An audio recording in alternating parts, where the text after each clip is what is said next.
ইয়া করে নেবে, যে রং টংগুলো যেগুলো আছে সেগুলো নিবে। চল আমরা আস্তে আস্তে আগাই। ওই যে কোনায় পাটালি আছে, হ্যাঁ, মানে এগুলো হচ্ছে যে ছোট ছোট দেখতে পারেন।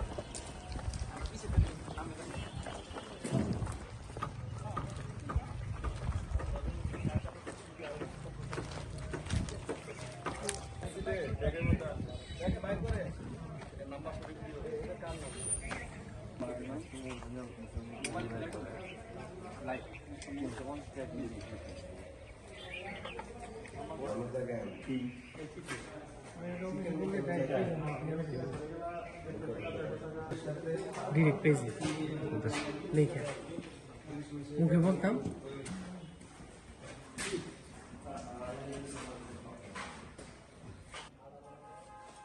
ওই সেই গুড়ের ফ্যাক্টরিতে।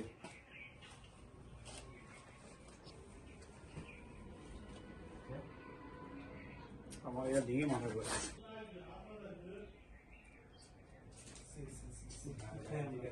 খাই না অবশ্যই। হুম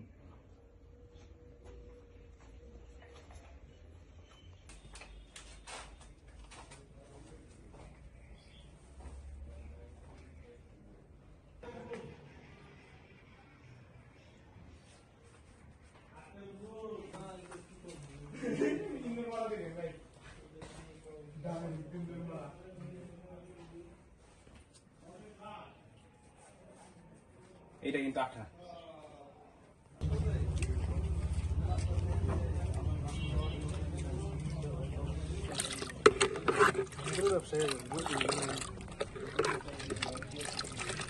রং না কিসের রং? কাপড়ের রং নাকি?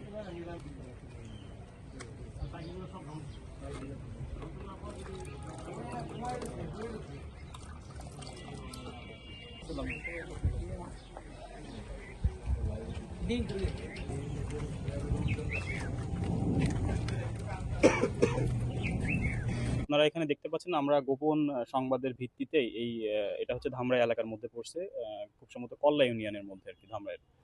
তো কুল্লা ইউনিয়নের এখানে আমরা এর আগেও শুনেছিলাম বিভিন্ন মারফতে যে হচ্ছে এখানে এরা ভেজাল বিভিন্ন পণ্য উৎপাদন করে, বিশেষ করে গুড় উৎপাদন করে।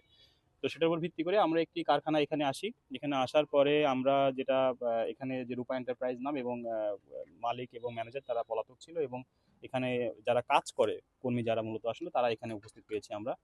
তো এসে আমরা এখানে সরেজমিনে আসার পর এখানে বিভিন্ন জায়গা, এই কারখানার মধ্যে এটা বেশ বড় একটা কারখানা আপনারা দেখতেই পাচ্ছেন, এবং আমাদের যেটা মনে হয়েছে গতকালকে এদের উৎপাদন খুব সম্ভবত 15 থেকে 20 টনের মতো।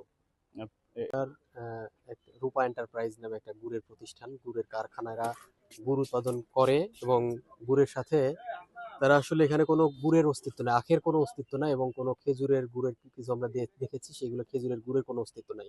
তারা বিভিন্ন ধরনের রং, কেমিক্যাল, এরপরে আটা ময়দা এইগুলো মিক্স করে, পুরাতন গুড়ের সাথে চিনির সাথে এগুলো মিক্স করে তারা এক ধরনের গুড় উৎপাদন করে, যেটা আসলে দেখতে গুড়ের মতো হলেও এটা আসলে গুড় না।